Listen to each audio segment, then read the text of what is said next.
That's what was ultimately tripping me up in our marriage, because I wasn't creating the space for Rebecca and I to have time for those types of intimate conversations. Playing golf was way more fun, for 5 hours than sitting with Rebecca and having a deep dialogue about my history growing up and the trauma related to that I experienced that was impacting us.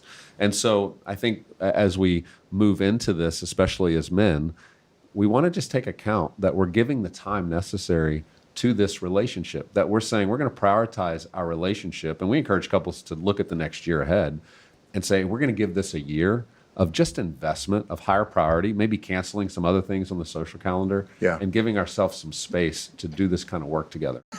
So this friend, Randy, he and I were talking about how to deepen that emotional moment. And he said to me, he goes, well, why don't you treat that time with Jean like you would prep for a broadcast? And I went, whoa.